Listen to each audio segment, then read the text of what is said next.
سلام مسنون UTC قاسمی میں آپ تمام ناظرین کا خیر مقدم ہے۔ امید کرتا ہوں کہ آپ لوگ خیر و عافیت سے ہوں گے۔ آج کی یہ ویڈیو آپ لوگوں کو 12th والے طلبہ و طالبات کو کافی پسند آئے گی، جس طرح آپ لوگوں نے اس سے پہلی والی ویڈیو کو پسند کیا تھا، پیار دیا تھا۔ امید کرتا ہوں کہ آپ لوگوں کو یہ ویڈیو بھی پسند آئے گی۔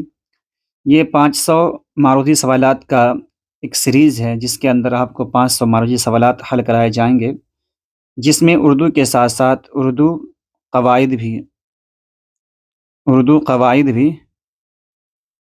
بتایا جائے گا، اس کے معروضی سوالات کو حل کرائے جائیں گے۔ تو آئیے پہلا سوال دیکھیں۔ 41واں سوال ہے، میرا سفر کس کی نظم ہے؟ علی سردار جعفری، راجندر سنگھ بیدی، جوش ملیح آبادی، اسرار الحق مجاز۔ تو ناظرین، اس کا درست جواب ہو جائے گا آپشن اے، الف، علی سردار جعفری۔ علی سردار جعفری کی میرا سفر کے علاوہ ایک اور نظم ہے، گفتگو۔ آئیے اگلا سوال دیکھیں۔ باغ و بہار کا تعلق کس صنف سے ہے؟ الف، خود نوشت، بے، خاکہ، جیم، سوانح، آپشن دال، داستان۔ تو ناظرین، اس کا درست جواب ہو جائے گا آپشن دال، داستان۔ ناظرین، اگلا سوال دیکھیے۔ درج ذیل میں فعل ماضی کون ہے؟ فعل ماضی کون ہے؟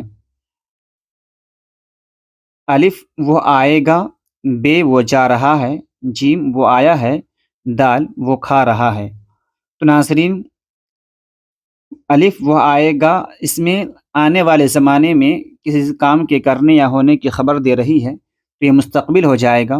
بے، وہ جا رہا ہے، یعنی موجودہ زمانے کی بات کہی جا رہی ہے، اور دال میں وہ کھا رہا ہے، اس میں بھی موجودہ زمانے میں کام کے ہونے کی بات کہی جا رہی ہے، لیکن اس کا درست جواب جو ہو جائے گا یہاں پر، وہ ہو جائے گا آپشن جیم، وہ آیا ہے۔ یہ ماضی ہے، اور ماضی قریب کی مثال ہے۔ اگلا سوال دیکھیے۔ خالد اردو پڑھتا ہے، اس میں پڑھتا ہے کیا ہے؟ فعل، فاعل، جیم مفعول، دال صفت۔ تو ناظرین، اس کا درست جواب ہو جائے گا پڑھتا ہے، فعل، آپشن الف اس کا درست جواب ہو جائے گا۔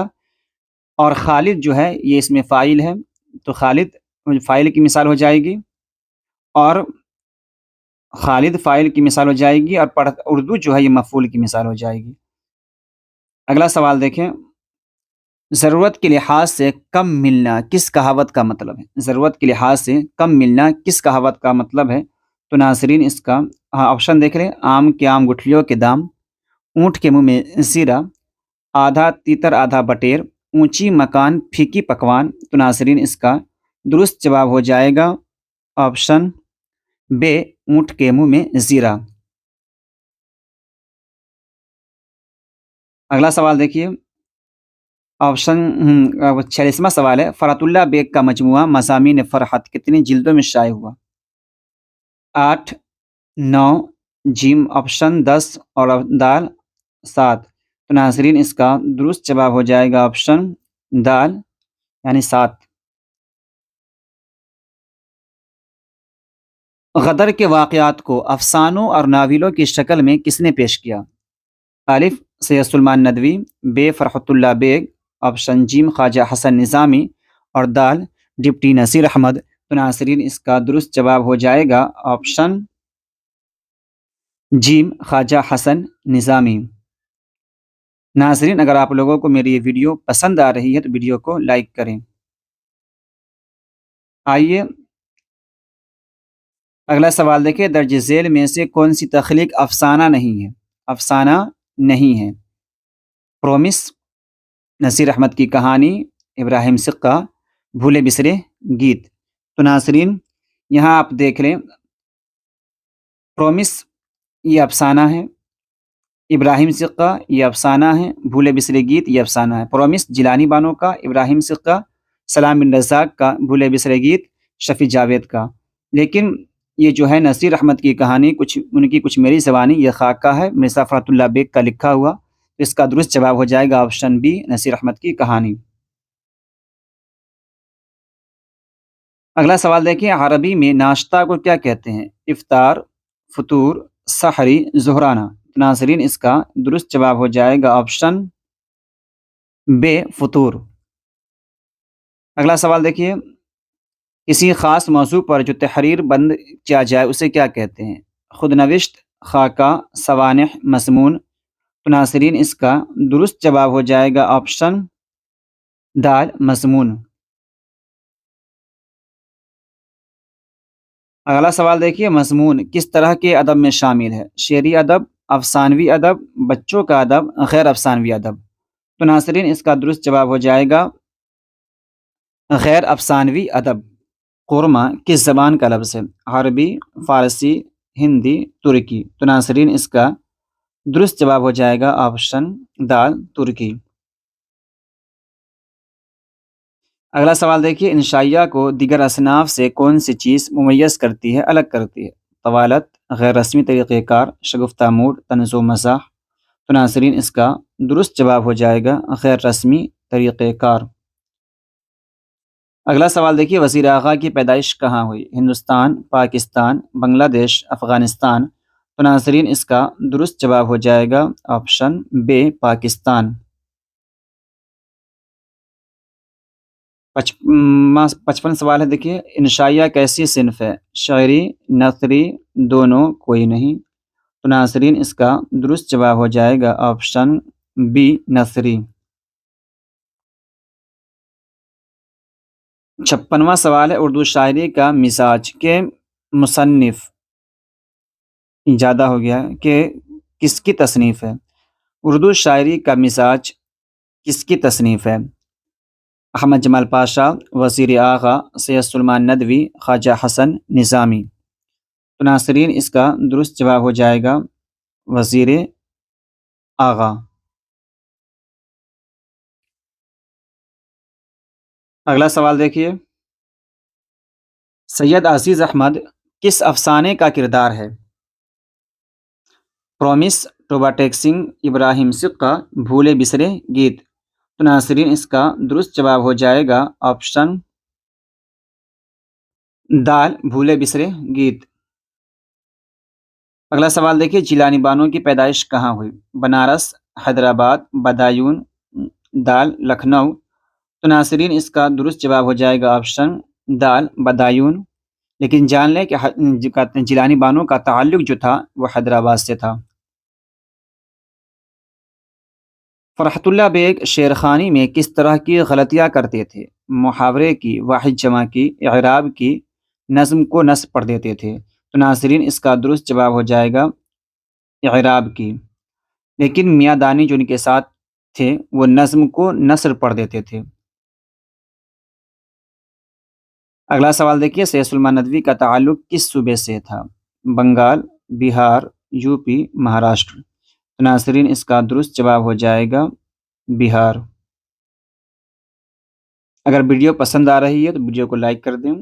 آئیے دیکھیں اگلا سوال، سید سلیمان ندوی نے شبلی کی کس نامکمل کتاب کی تصنیف کی؟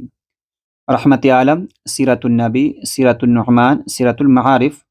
اس کا صحیح جواب جو ہو جائے گا سیرت النبی. سوال دیکھیے، روح کی صفت کیا ہوگی؟ ارواح، رواح، روحی، روحانیت. تو ناظرین اس کا درست جواب ہو جائے گا روحانیت. میں کھاتا ڈیش یا خالی جگہ ہے، جملہ مکمل کریں کیجیے. ہو، ہیں، ہے، ہوں. تو کیا ہوگا؟ تو اس کا درست جواب ہو جائے گا آپشن دال، میں کھاتا ہوں. ولی کس مزاج کے شاعر تھے؟ صوفی صفت، سیاح صفت، رومانی مزاج، ان میں سے کوئی نہیں. تو ناظرین اس کا درست جواب ہو جائے گا سیاح صفت، سیر و تفریح کرنے والے شاعر تھے. چلیے آگے دیکھیے، اگلا سوال ہے، غبار خاطر کے خطوط کس جیل میں لکھے گئے؟ تہاڑ جیل میں، ہزاری باغ جیل میں، قلعہ احمد نگر جیل میں، بانکی پور جیل میں. تو ناظرین اس کا درست جواب ہو جائے گا آپشن جیم، قلعہ احمد نگر جیل میں. باغ و بہار میں اندھے فقیر کا تعلق کس ملک سے ہے؟ پاکستان، چین، ہندوستان، یمن. تو ناظرین اس کا درست جواب ہو جائے گا ہندوستان. جیلانی بانو کی پیدائش کب ہوئی؟ 1943، 1942، 1940، 1936. تو ناظرین اس کا درست جواب ہو جائے گا آپشن دال 1936۔ آئیے اگلا سوال دیکھیں، ایوان غزل کس کا ناول ہے؟ سلام بن رزاق، جیلانی بانو، جیلانی بانو، جیلانی بانو اور شفیع جاوید۔ ڈبل ڈبل آپشن ہو گیا ہے تو اس کو مان لیں، اس کو کاٹ کر کے۔ نذیر احمد، تو اس کا درست جواب ہو جائے گا آپشن جیم، جیلانی بانو۔ یہاں آپشن ڈبل ہو گیا ہے۔ اگلا سوال دیکھیے، اب افسانہ ابراہیم صدق کا کس افسانوی مجموعہ سے ماخوذ ہے؟ ننگیر دوپہر کا سپاہی، محبر، شکستہ بتوں کے درمیان، ان میں سے کوئی نہیں۔ تو ناظرین اس کا درست جواب ہو جائے گا شکستہ بتوں کے درمیان۔ آئیے اگلا سوال دیکھیں، غبار خاطر کے مکتوب علیہ کون ہیں؟ یعنی غبار خاطر جو قلعہ احمد نگر جیل میں مولانا ابوالکلام آزاد نے لکھا تھا، وہ کن کو لکھا تھا؟ آپشن دیکھ لیں، حبیب الرحمن اعظمی، الطاف حسین خالی، سید سلمان ندوی، حبیب الرحمن شیروانی۔ تو ناظرین اس کا درست جواب ہو جائے گا حبیب الرحمن شیروانی۔ اگلا سوال دیکھیں، یوجینو مونتالے کس زبان کے شاعر ہیں؟ فارسی، ترکی، اطالوی، ہندی۔ تو ناظرین اس کا درست جواب ہو جائے گا اطالوی۔ اگلا سوال دیکھیں، متشاعر کس کی تصنیف ہے؟ ظفر کمالی، اکبر الہ آبادی، عمیق حنفی، علی سردار جعفری۔ تو ناظرین ظفر کمالی کی عمیق حنفی کی نظم جو ہے وہ کھیتی ہے،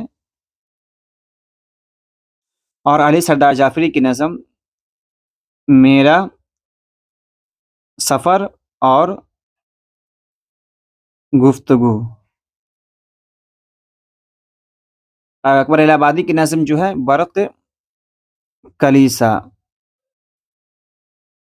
اور متشاعر جو ہے ظفر کمالی کی نظم ہے۔ اس کا درست جواب ہو جائے گا ظفر کمالی۔ اگلا سوال دیکھیے، کامل انقلاب کا تعلق کس صنف سے ہے؟ خطبہ، خط، ناول، افسانہ۔ ناظرین اس کا درست جواب ہو جائے گا آپشن الف خطبہ۔ جے پرکاش نارائن کا لکھا ہوا خطبہ ہے کامل انقلاب۔ درج ذیل میں اسم ظرف کون سا ہے؟ اسکول، عیدگاہ، صبح، سبھی۔ تو ناظرین اسکول دیکھ لیں، اسم ظرف کہتے ہیں جو زمان و مکان کا نام ہو۔ تو اسکول یہ مکان ہے، عیدگاہ یہ مکان ہے، صبح یہ زمان ہے۔ تو یہاں پر تینوں آپشن ہو گئے، تو اس لیے اس کا درست جواب ہو جائے گا سبھی۔ چھن چھن کون سا اسم ہے؟ اسم اعلیٰ، اسم صوت، اسم مصغر، اسم ظرف۔ تو ناظرین اس کا درست جواب ہو جائے گا اسم صوت، کیونکہ کسی جاندار یا غیر جاندار کی آواز کو اسم صوت کہتے ہیں۔ اسم مصغر میں چھوٹائی کے معنی پائے جاتے ہیں۔ اسم اعلیٰ وہ کسی ہتھیار، اوزار کے نام کو کہتے ہیں، اور اسم ظرف جگہ، وقت کے، زمان کے نام کو کہتے ہیں۔ آئیے اگلا سوال دیکھیں، فسانہ عجائب کس کی لکھی ہوئی داستان ہے؟ ڈپٹی نذیر احمد، اکبر الہ آبادی، رجب علی بیگ سرور، سید محمد جعفری۔ ناظرین اس کا درست جواب ہو جائے گا آپشن جیم، رجب علی بیگ سرور۔ اگلا سوال دیکھیے، عرب و ہند کے تعلقات کس کی کتاب ہے؟ ڈپٹی نذیر احمد، سید سلمان ندوی، رجب علی بیگ سرور، سر سید احمد خان۔ ناظرین اس کا درست جواب ہو جائے گا آپشن بے، سید سلمان ندوی۔ ناظرین اگر آپ لوگوں کو میری یہ ویڈیو پسند آ رہی ہے تو ویڈیو کو لائک کریں، کمنٹ کریں، اپنے دوست احباب کو شیئر کریں۔ آئیے اگلا سوال دیکھیں، باغ و بہار کہاں لکھی گئی؟ دارالترجمہ عثمانیہ، علی گڑھ، فورٹ ولیم کالج، دہلی۔ تو ناظرین اس کا درست جواب ہے کہ فورٹ ولیم کالج۔ میر امن دہلوی نے باغ و بہار جان گلکرسٹ کی فرمائش پر کہاں لکھا؟ فورٹ ولیم کالج میں۔ درج ذیل میں کنیت کون سا ہے؟ ابن عمر، ابو حنیفہ، ابن صفی، سبھی۔ تو ناظرین اس کا درست جواب ہو جائے گا سبھی۔ اگلا سوال دیکھیے، خان بہادر کون سا اسم ہے؟ خطاب، لقب، عرف، تخلص۔ تو ناظرین اس کا درست جواب ہو جائے گا خطاب۔ خطاب اس نام کو کہتے ہیں جو بادشاہ، سرکار یا امراء کی طرف سے اعزازی طور پر دیا جائے۔ لقب اس نام کو کہتے ہیں جو کسی انسان کی اچھائی کی وجہ سے عوام کی طرف سے نام دیا جائے۔ تخلص شاعر کا وہ قلمی نام جو اپنے شعر کے آخری شعر میں یعنی مقطع میں استعمال کرتا ہے۔ اور عرف کہتے ہیں دلارو پیارو نام کو جو گاؤں دیہات میں لوگ دلار پیار سے پکارتے ہیں۔ اس کے علاوہ ایک ہے کنیت، جو ابھی آپ نے یہاں پڑھا، ابن صفی وغیرہ، یہ کنیت کی مثال ہے جو ماں باپ یا کسی دیگر رشتہ دار کی طرف نسبت کر کے رکھا جائے۔ تو ناظرین، امید کرتا ہوں کہ میری ویڈیو آپ لوگوں کو پسند آئی ہو۔ اگر ویڈیو پسند آئی ہے تو ویڈیو کو لائک کریں، کمنٹ کریں، اپنے دوست احباب کو شیئر کریں، بیل آئیکن دبانا نہ بھولیں تاکہ آپ لوگوں کو بر وقت آنے والی تمام ویڈیوز مل جائے۔ ملتے ہیں اگلی ویڈیو میں۔ خدا حافظ۔